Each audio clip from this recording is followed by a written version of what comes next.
Hi, this is Sarit Switzer, and welcome to the It Is Taught podcast, a podcast devoted to the teachings of Rabbi Shneur Zalman of Liadi as recorded in his most famous work, the Tanya. My hope for this show is to make these teachings accessible and relatable to the average person, regardless of prior Jewish education or affiliation. The episodes follow the prescribed daily study portions and are meant to serve as practical lessons in how to live your life as your true self and develop an authentic and powerful relationship with your Creator. I have personally experienced the effects the study of this work has had on me, and I'm excited to share what I can of this knowledge with you. So please join me on this journey of learning, self-growth, and connection with your source.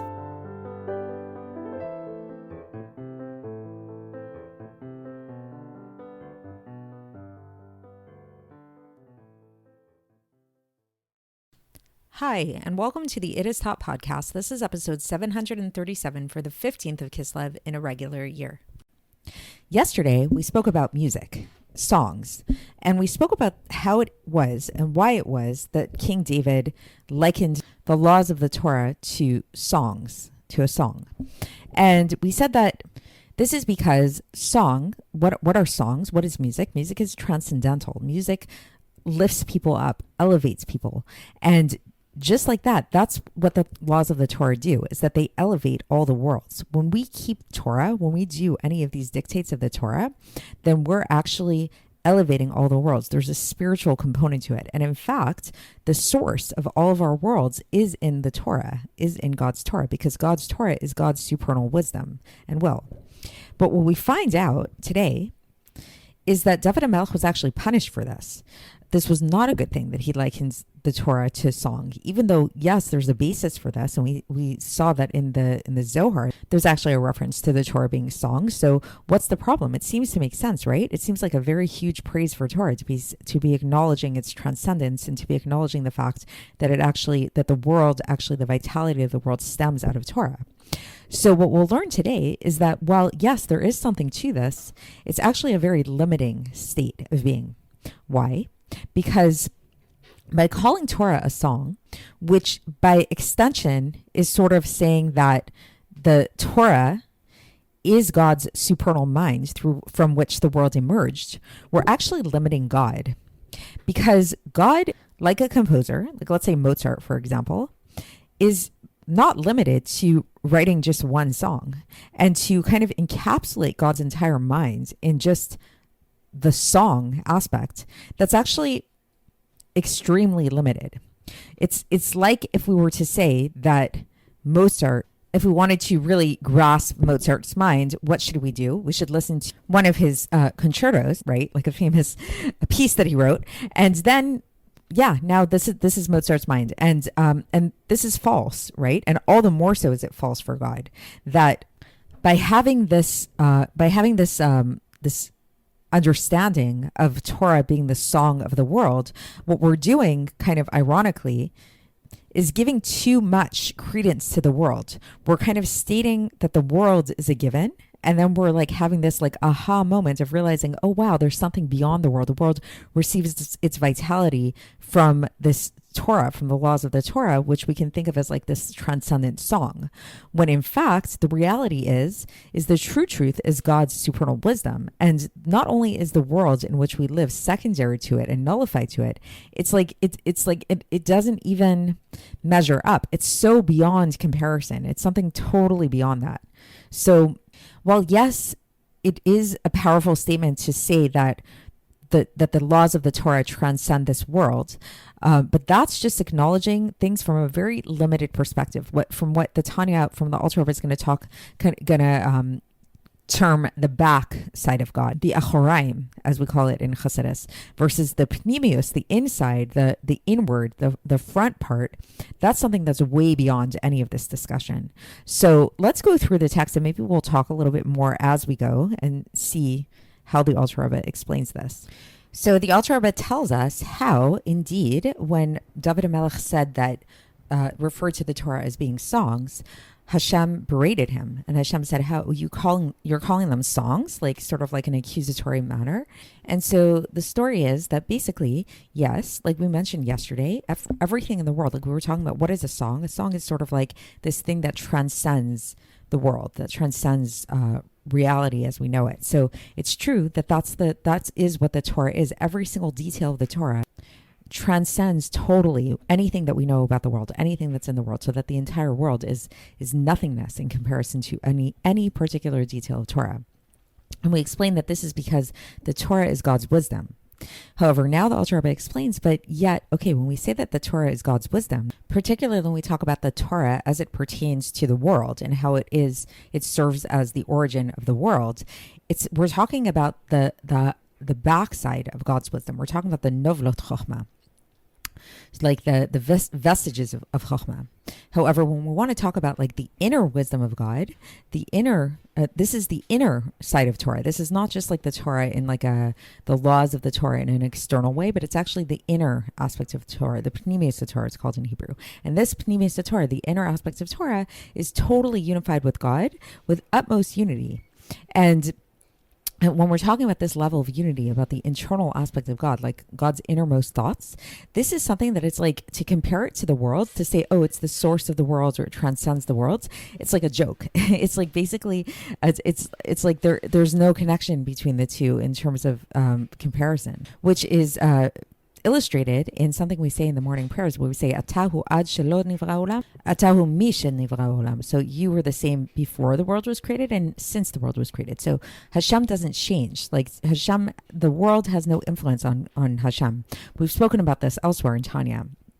And so thus, with this in mind, when we talk about the Pnimis Torah, when we talk about the innermost aspect of the Torah, to give it any kind of praise, like to say like, oh, it's this beautiful song and everything like that, it's like you're actually diminishing its value. Because this inner aspect of Torah is not there. It's not like a joy of a person. It's not something that like a person can delight in, really, because a person is limited. It's God's delight, that's true, right? But only God can really recognize the greatness of the Torah on this level, of this inner aspect of the Torah.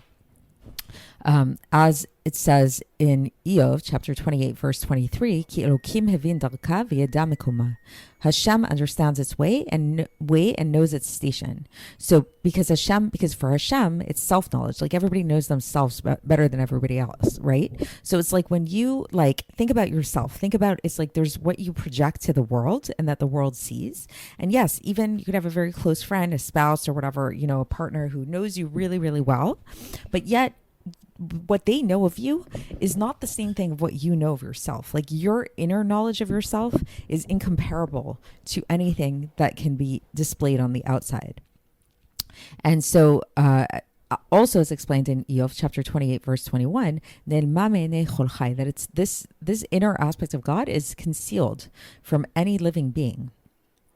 And this is also related to that citation that we've brought up before from Shemot, chapter 30, verse 23, Ufanai lo yirau, that you shall not see my face. And we explained that face is the panim in Hebrew is related to the word panimiut, the inner aspect. The Arizal explains this. And so when we see that the Torah is described as being like a delight, like we see that in Mishlei, for example, in chapter 8, verse 30, it says, Ve'yeh etzlo sha'shuim, that I will be unto him a delight. It's actually a reference to God and God's delight, that the Torah is God's delight. It's like delight, he's delighting in himself, because this is like referring to the inner aspect.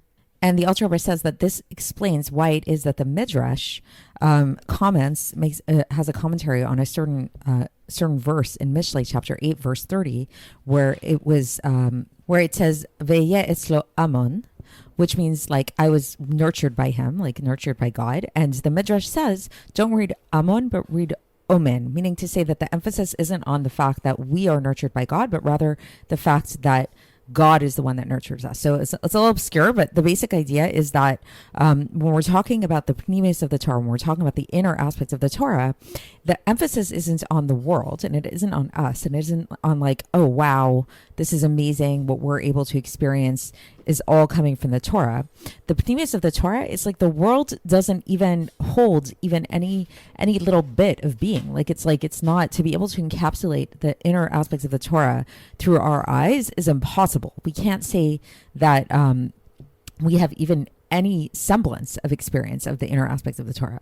Yet when we talk about the external aspects of the Torah, that's something else. When we talk about the external aspects of the Torah, this we can say has to do with our delight, with our, this is what's referred to in Mishlei, in the verse right after that, in verse 8, in chapter 8, verse 31, where it says, "Mesacheket b'tevel artzo v'shashu'ai et bnei adam." Playing in the world, his land, and my delights are with mortal men. So this external aspect of Torah is related to our pleasure. This is how we can understand our existence, our world that we live in. It all comes from the Torah, from the external aspects of Torah.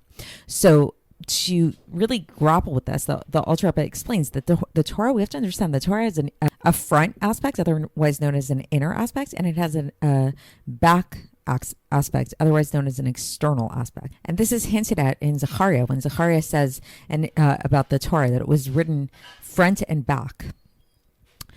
So there was this front is the inner aspect, and back is the external aspect of the Torah. And so David HaMelech, what happened was when he was in this ecstatic state, going back to this mistake he made when he referred to the Torah as being a song, he was latching on to the external aspects of Torah. And this is why, what was his punishment? Because he sort of like was latching on to the external aspects of Torah, but he forgot about the internal aspects of Torah. So his punishment was to be forgetful. Because forgetfulness, where does forgetfulness come from? It comes from this place of Acharon, this place of the external forces. And he became forgetful about how to hold the ark. And specifically, as we'll see, the specific way in which he became forgetful is also significant. So he forgot that you have to carry the ark on your shoulders, and instead he put it in a wagon. And why is it important to carry the ark on the shoulders? So the shoulders, if you think about it, the shoulders, they're in the back of your body, right? And so when we carry the ark on our shoulders, we're basically sort of like attaching our achoraim, our backside, to a holy service, which is the supernal wisdom in a way of frontwards. Because ultimately, as we've explained, even though Torah, yes, it has a back to it, ultimately the true inner aspects of Torah is the inward aspects of God's chachma.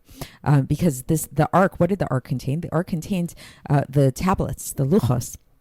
And the way that they were written, the luchos, were very miraculous, that they actually, the Aseret Dibros, were the 10 commandments, were written in such a way they were carved through so that you could see them on either side. So this hints at the fact that there was the front aspect and the back aspect. And ultimately, according to the Talmud Yerushalmi, it's actually explained that it was only the front aspect, that it was all the front aspect, because of this fact that like they didn't...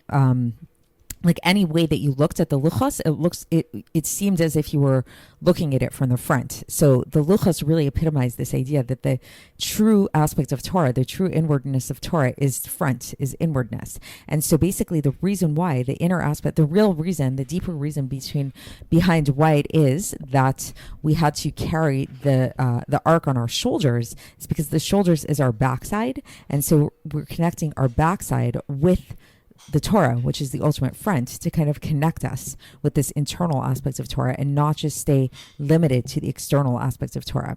And so David HaMelech, now we understand why he was punished, what his reasoning was, and what the punishment was all about. Because yes, he rejoiced in the Torah, as we mentioned yesterday, because he really understood that the Torah the external aspects of Torah anyways, can be thought of as like a song in comparison to the world, because the whole world is nullified to it, and the Torah transcends the world, and it gives vitality to the world and all that stuff. But that's only the external aspects of Torah. So by rejoicing so much in that, this was like a way he was neglecting the inner aspects of the Torah. He was neglecting what the Torah really is, truly, which is something that totally, it's not even that it transcends the world. It's like it has no connection with the world at all. It's just God's inner wisdom.